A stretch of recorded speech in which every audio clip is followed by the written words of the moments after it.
2019లో YCP గెలిపే ఒక తీవ్రమైన తుఫాన్ హెచ్చరిక లాంటిది ఆంధ్రప్రదేశ్ రాష్ట్రానికి. అంటే జగన్మోహన్ రెడ్డి గారు అధికారంలోకి వచ్చిన కాడ నుంచి ఆంధ్రుల జీవనాడైనటువంటి పోలవరాన్ని ఇవాళ నిర్జీవంగా చేసేశారు.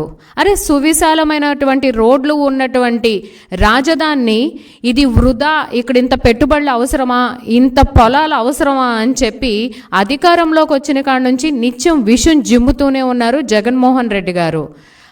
3 రాజధానులు నినాదాన్ని తెర మీదకు తీసుకొచ్చి అమరావతిని చంపేశారండి. అమరావతి మీద పగబట్టి ఇవాళ ఆ అమరావతిలో జరిగినటువంటి అభివృద్ధి ఆనవాళ్లన్నీ కూడా చెరిపేశారు. ఇవాళ అమరావతి అభివృద్ధిని రెక్కలు విరిచేశారు జగన్మోహన్ రెడ్డి గారు. ప్రపంచంలో ఎక్కడా జరగని విధంగా, ప్రపంచంలో ఎక్కడ జరగనటువంటి దొంగతనాలు ఇవాళ ఆంధ్రప్రదేశ్లో జగన్మోహన్ రెడ్డి గారి ప్రభుత్వ హయాంలో రాష్ట్ర రాజధాని అయినటువంటి అమరావతిలో జరుగుతున్నాయి. 3 రాజధానుల నినాదంతో ఈ గడిచిన 5 ఏళ్లలో జగన్మోహన్ రెడ్డి గారి పరిపాలన అంతా కూడా అమరావతిలో అరాచకాలు, అక్రమాలు అనే దానికి నిదర్శనండి. అరే, ఒక మినిస్టర్ గారు చెప్పారు, బుగ్గన్న గారు చెప్పారు అని చెప్పి రోడ్లు తవ్వేస్తారు, పైపులు దొంగతనం చేసేస్తారు.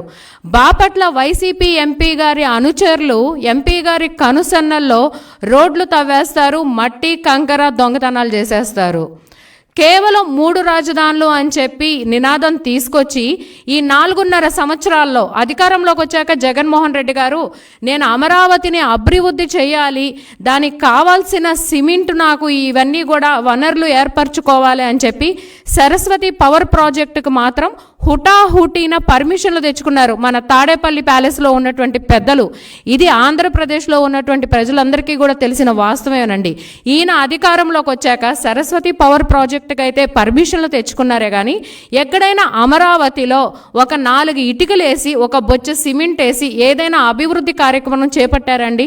చేపట్టకపోగా ఈ అధికారంలోకి వచ్చాక ఎక్కడా కూడా లేని విధంగా, అంటే రోడ్ల మీద దొంగతనాలు జరిగినాయి అనంటే సహజంగా బైక్ దొంగతనం జరిగింది, లేదంటే కారు దొంగతనం జరిగింది అని మనం వింటాము. కానీ ఆంధ్రప్రదేశ్లో రాజధాని అయినటువంటి అమరావతిలో రాత్రికి రాత్రి రోడ్లే దొంగతనం అయిపోతాయండి, రోడ్లే మాయమైపోతాయి అన్నమాట. ఈయన అధికారంలోకి వచ్చాక ఈ గడిచిన 2019 నుంచి 2024 వరకు చూసుకుంటే కనుక అమరావతి గ్రామాల్లో దొండపాండ్ నుంచి రాయపూడి వెళ్ళే మార్గంలో భారీగా ఉన్నటువంటి వాటర్ పైప్ లైన్స్ని ఈ గ్యాస్ కట్లర్స్తో కట్ చేసి మరీ దొంగతనం చేశారండి. అలానే నెక్కల్లు ప్రాంతంలో గత సంవత్సరం ఐరన్ ప్లేట్స్ దొంగతనం చేశారు. అదే ప్రాంతంలో గత సంవత్సరంలో నెక్కల్లు ప్రాంత సమీపంలో నిర్మాణంలో ఉన్నటువంటి వంతెల్ని పడేసి అక్కడ ఐరన్ని దొంగతనం చేసి తీసుకెళ్ళిపోయారు. మరి ఇప్పుడు వరకు ఎవరు ఆ దొంగతనం చేసింది అని చెప్పి ఒక కేసు కూడా నమోదు చేసిన దాఖలాలు లేవు. రాష్ట్ర సచివాలయం నుంచి న్యాయస్థానం హైకోర్టుకు వెళ్ళే మార్గంలో కూడా రోడ్డును తవ్వేసి, వెనక భాగంలో ఉన్నటువంటి రోడ్డును తవ్వేసి అక్కడ మట్టిని కంకర్ని మాయం చేశారు. ప్రతిరోజు కూడా వార్తల్లో అభివృద్ధి దాఖలాలు లేకపోగా ఈ దొంగతనాల గురించి మాత్రం నిత్యం అమరావతి వార్తల్లో నిలుస్తూనే ఉందండి. మరి రాయపూడిలో చూసుకుంటే కనుక నీటి ఎత్తిపోతల పథకం కింద తీసుకువచ్చిన 4 భారీ సిమెంట్ పైప్ లైన్స్ను కూడా తవ్వేసి దొంగతనం చేసి తీసుకెళ్ళిపోయారు రాజధాని ప్రాంతంలో. ఇప్పటి వరకు దాదాపు 120కి పైగా భారీ పైప్ లైన్స్ అన్నీ కూడా దొంగతనం జరిగినాయండి. ఉద్దండ్రాయపాలెం, సాక్షాత్తు ప్రధానమంత్రిగా మోడీ గారు అమరావతికి శంకుస్థాపన చేసింది ఉద్దండ్రాయపాలెంలో ఉండి. ఆ ఉద్దండ్రాయ్ ప్రాంతంలో భారీగా మట్టి తవ్వకాలు జరుగుతూ ఉంటాయి. అలానే మనకి ఎర్రపాలెం, అమరావతి సిఆర్డీఏలో ఉన్నటువంటి 29 గ్రామాల్లో ఎర్రపాలెం ఒకటి.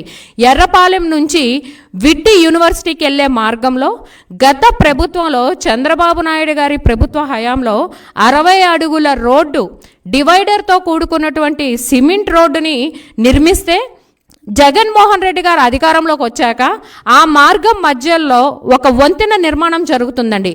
అక్కడ రోడ్డుని తవ్వేసి రోడ్డు అడుగు భాగాన ఉన్నటువంటి కంకర్ని డస్ట్ని, గ్రావెల్ని దొంగతనం చేశారు వైసీపీ అండ్ కో వాళ్ళు.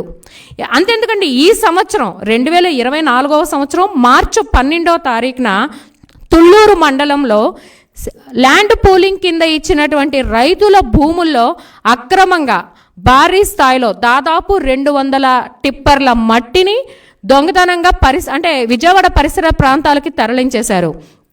కృష్ణాయపాలెంలో సిఆర్డిఏ పరిధిలో ఉన్నటువంటి రైతుల భూముల్ని కూడా మట్టి తవ్వకాలు అక్రమంగా భారీ స్థాయిలో జరుగుతుంటే అక్కడ స్థానిక రైతులు అడ్డుకున్నారు.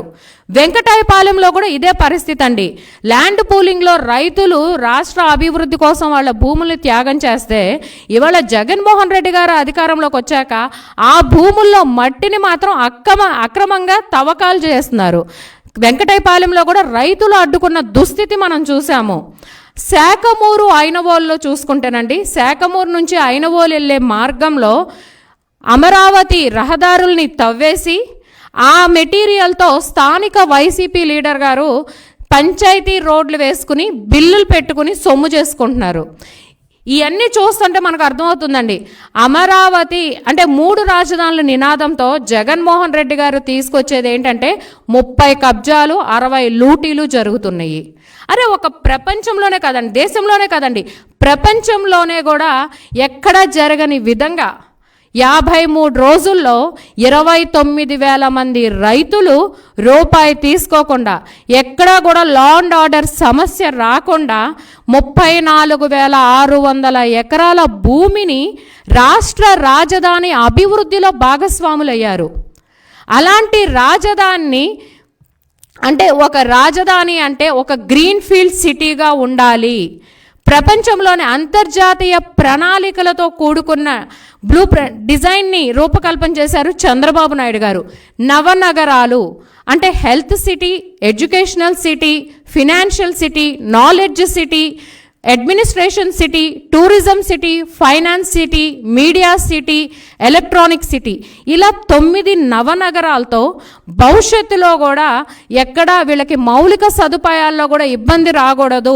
ఒక క్యాపిటల్ అంటే అక్కడ పాపులేషన్ పెరిగిద్ది, మరో 100 సంవత్సరాల వరకు అక్కడ ప్రకృతి వనరులో కూడా ఎటువంటి ఇబ్బందులు కలగకూడదు అన్న ఒక ఆలోచనతో, అలానే రాజధాని అంటే రాష్ట్ర నడి మధ్యలో ఉండాలి, ప్రజలందరికీ కూడా అందుబాటులో ఉండేలాగా అన్న ఒక ఆలోచనతో అమరావతిలో రాష్ట్ర రాజధానిని ప్రారంభిస్తే ఇవాళ ఆ రోజున చూసుకుంటే గత ప్రభుత్వంలో కూడానండి 44,000 కోట్ల రూపాయలు అంటే దాదాపు ఒక 130 సంస్థలతో, కేంద్రపాలిత సంస్థలు 42, అలానే ప్రైవేటు సంస్థలు 130 సంస్థలతో చంద్రబాబు నాయుడు గారు 44,000 కోట్ల రూపాయల పెట్టుబడులు అమరావతికి తీసుకొచ్చారు.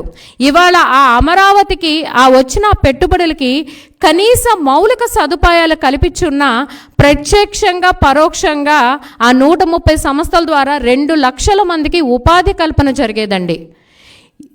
మరి ఎస్ఆర్ఎం లాంటి నేషనల్ లెవెల్ ఇన్స్టిట్యూషన్స్ని తీసుకొచ్చారండి. సెంట్రల్లో నేషనల్ లెవెల్లో ది బెస్ట్ ఇన్స్టిట్యూషన్స్ని ఇక్కడికి యూనివర్సిటీస్ని చంద్రబాబు నాయుడు గారు VIT, SRM, Amrita, NID national institute of design ఇలాంటి యూనివర్సిటీస్ని ఇక్కడికి తీసుకొచ్చి 500 ఎకరాల ల్యాండ్ వాళ్ళకి కేటాయించి దాదాపు 25 నుంచి 30,000 మంది విద్యార్థులు ఇవాళ అక్కడ విద్యను అభ్యసిస్తుంటే జగన్మోహన్ రెడ్డి గారు అధికారంలోకి వచ్చాక ఇవాళ అక్కడ మిగతా ఫేజ్ 2 దశలో ఉన్నటువంటి పనుల్ని ఇవాళ సహకరించకపోగా ఆ సంస్థలతో మౌలిక సదుపాయాలు ఆఖరికి వాటర్ అండి, డ్రింకింగ్ వాటర్ పైప్ లైన్స్ను కూడా కత్తిరించేశారు. అంటే కేవలం జగన్మోహన్ రెడ్డి గారు కక్ష సాధింపులు చర్యలే తప్ప అమరావతిలో ఎక్కడా కూడా అభివృద్ధి చిహ్నం అనేది లేదండి. చంద్రబాబు నాయుడు గారు అమరావతి గురించి అంటే ఇంత ల్యాండ్ అవసరమా అని మాట్లాడుతున్నారు. జగన్మోహన్ రెడ్డి గారు అండ్ వైసీపీ కో వాళ్ళకి హాఫ్ నాలెడ్జ్ ఉంది కాబట్టి ఇలాంటి విమర్శలు చేస్తున్నారండి.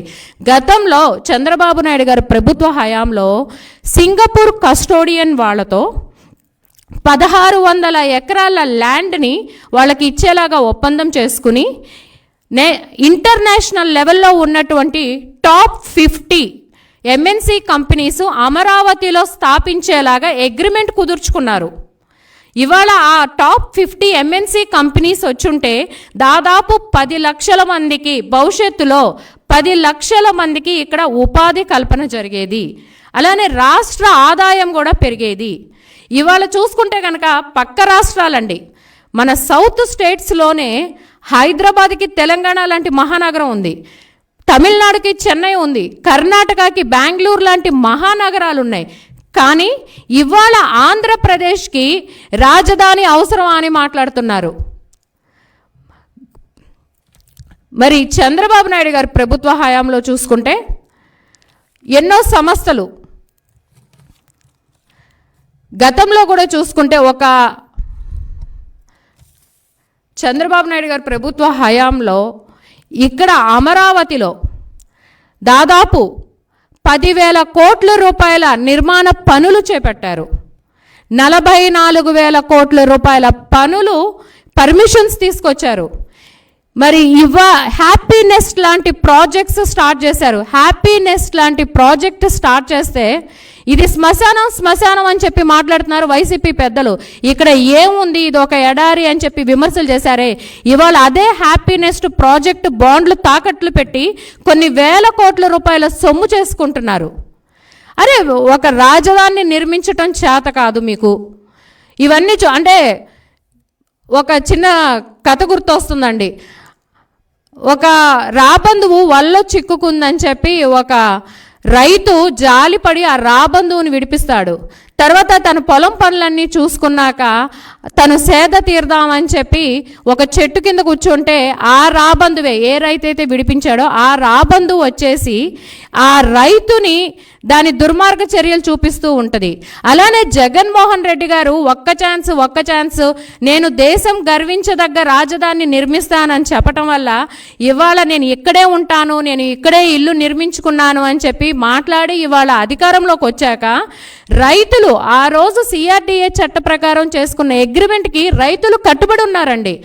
ఇది రాజధానిని నిర్మించండి, భావితరాల భవిష్యత్తుని నిర్మించండి, ఒకే రాష్ట్రం ఒకే రాజధాని అని చెప్పి వాళ్ళు నినాదాలు చేస్తుంటే, వాళ్ళు అకుంఠిత దీక్షతో శాంతియుత మార్గంలో వాళ్ళు అమరావతి ఉద్యమం చేస్తుంటే జగన్మోహన్ రెడ్డి గారు వ్యవస్థల్ని, అధికారాన్ని అడ్డం పెట్టుకుని అమరావతి మహిళల మీద, అమరావతి రైతుల మీద ఎటువంటి దాష్టికాన్ని కురిపించారు అనేది, ఒక దమన కాండ ఎట్లా సృష్టించారు అనేది ఆంధ్రప్రదేశ్లో ప్రజలందరూ కూడా చూస్తూనే ఉన్నారండి. కానీ జగన్మోహన్ రెడ్డి గారు అధికారంలోకి వచ్చిన కాడ నుంచి వ్యవస్థల్ని అడ్డం పెట్టుకుని, అధికారాన్ని అడ్డం పెట్టుకుని, నేను వైజాగ్నే రాజధానిగా ఆమోదిస్తాను, ఇదిగో నేను ఇప్పుడు వెళ్తున్నాను, ఈ దసరాకి వెళ్తాను, ఈ సంక్రాంతికి వెళ్తాను, లేదా ఈ ఉగాదికి వెళ్తాను అని చెప్పి ఈ 5 సంవత్సరాల నుంచి ఆయన డేట్లు అయితే మార్చుకుంటూ ఉన్నారే. కానీ ఎక్కడా కూడా అధికారం ఉన్న, వ్యవస్థలు ఉన్న జగన్మోహన్ రెడ్డి గారు ఎక్కడా కూడా ఒక్క అడుగు ముందుకు వేలేపోయారు. ఇవాళ పోలీస్ కేసులు దాదాపు 2,000 మంది రైతుల మీద జగన్మోహన్ రెడ్డి గారు అమరావతి రైతుల మీద కేసులు పెట్టారు. ఎన్నో రకాలుగా ఇబ్బందులకు గురి చేశారు. ఎస్సీ ఎస్టీల మీద ఎస్సీ ఎస్టీ అట్రాసిటీ కేసులు పెట్టి వాళ్ళని జైలు పాలు చేశారు. అయినా సరే కరోనా లాంటి విపత్తుకర సమయంలో కూడా అమరావతి రైతులు ఎక్కడా కూడా వాళ్ళు చేస్తున్నటువంటి ఉద్యమంలో ఒక్క అడుగు కూడా వెనక్కి వేయలేదు. ఏం జగన్మోహన్ రెడ్డి గారు 500 కోట్లు పెట్టి మీరు ఋషికొండని, గ్రీన్ ట్రిబ్యునల్ వాళ్ళు కోర్టు ఉత్తర్వులను కూడా ధిక్కరించి మీరు ఋషికొండలో 500 కోట్లు మీరు ఇవాళ అక్కడ ఖర్చు చేశారే. నిజంగా మీకు చిత్తశుద్ధి ఉన్నట్టుంటే కనుక మీరు నిజంగా సామాజిక న్యాయం అని చెప్పి మాట్లాడతారు. నేను దళితుల ముఖ్యమంత్రిని అని చెప్తారు, నేను పేదల ముఖ్యమంత్రిని అని చెప్పి చాలా గొప్ప గొప్ప ఉపన్యాసాలు అయితే చెప్తారు. మరి నిజంగా ఇవాళ అమరావతి ఎస్సీ నియోజకవర్గంలో ఉంది, రాజధాని అమరావతి ఇవాళ ఎస్సీ నియోజకవర్గం. అలానే ఇవాళ రాజధాని చుట్టూ ఉన్నటువంటి 6 నియోజకవర్గాలు కూడా ఎస్సీ నియోజకవర్గాల్లో ఉన్నాయండి. మరి గతంలో చంద్రబాబు నాయుడు గారు డిజైన్ చేసినటువంటి రాజధాని డిజైన్ని చూసుకుంటే కూడా మనకి యుఎస్ మ్యాగజైన్ అయినటువంటి ఆర్కిటెక్చరల్ డైజెస్ట్ అనే మ్యాగజైన్లో భవిష్యత్తులో ప్రపంచంలోనే ది టాప్ అంటే రాజధానులు క్యాపిటల్స్ అని చెప్పి ఆర్టికల్ రాస్తే ఆ సర్వేలో అమరావతి మొదటి 10 స్థానాల్లో నిలిచిందండి. మొదటి 10 స్థానాల్లో స్థానం దక్కించుకుంది మన ఆంధ్రుల రాజధాని అమరావతి. ఆ రోజు చంద్రబాబు నాయుడు గారు అంటే అమరావతి రాజధాని అంటే రాష్ట్ర గౌరవానికి చిహ్నంగా నిలవాలి అని చెప్పి, అలానే రాష్ట్ర ప్రజలు రాజధాని ద్వారా గౌరవింపబడేలాగా ఉండాలి అని చెప్పి అమరావతిని ఎంతో ప్రతిష్టాత్మకంగా అంటే అంతర్జాతీయ స్థాయిలో రూపొందించాలని చెప్పి ఆ రోజు డిజైన్ చేశారు. అమరావతి అనేది ఒక సెల్ఫ్ ఫైనాన్స్ అండి. ఇప్పటికీ కూడా 34,000 ఎకరాలు 600లో ఈ నవనగరాలకు అన్నిటికీ కేటాయించాక కూడా ల్యాండ్ బ్యాంక్ కింద 10,000 ఎకరాల భూమి ఉంది. భవిష్యత్తులో రాష్ట్ర ప్రయోజనాల కోసం, రాష్ట్ర అవసరాల కోసం ఆ ల్యాండ్ బ్యాంక్గా ఉన్నటువంటి 10,000 ఎకరాల భూమి దాదాపు 2 లక్షల కోట్ల నిధులండి.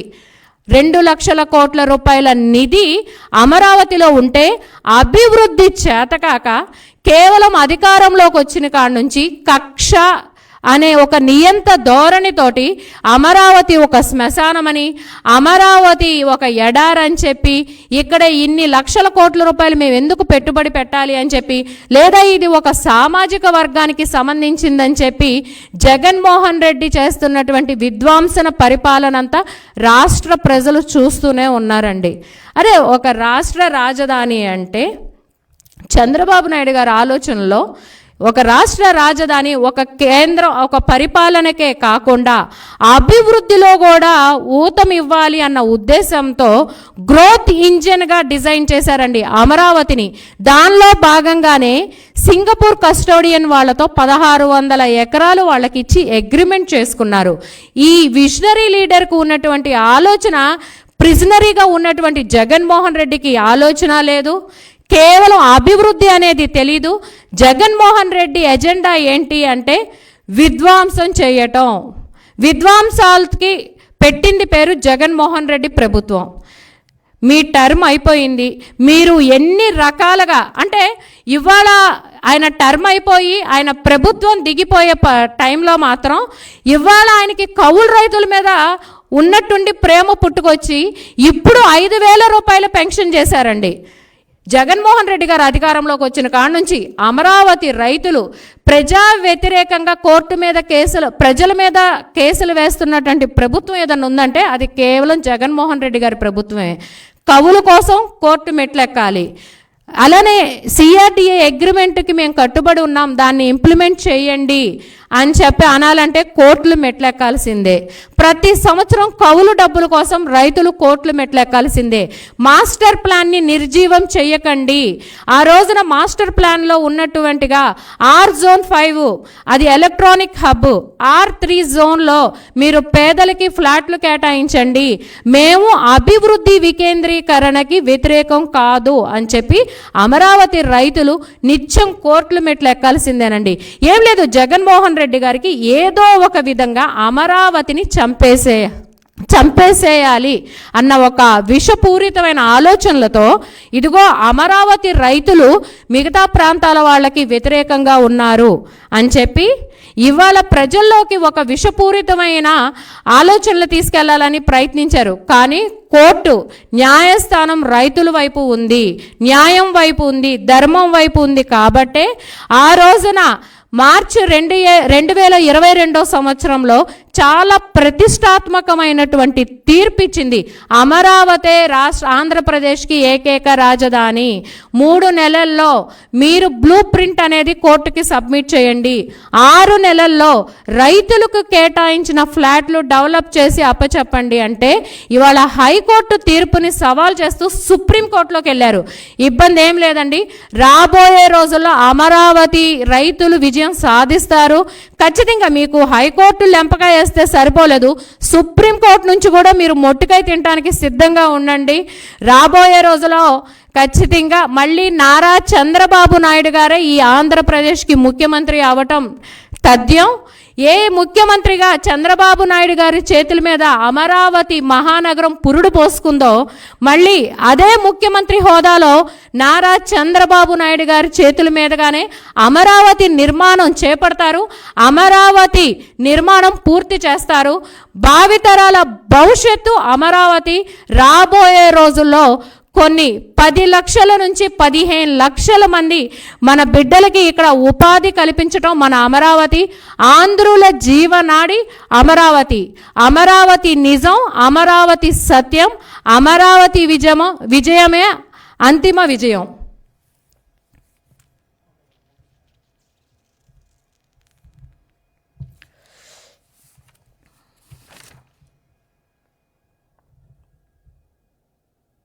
అంతేనా?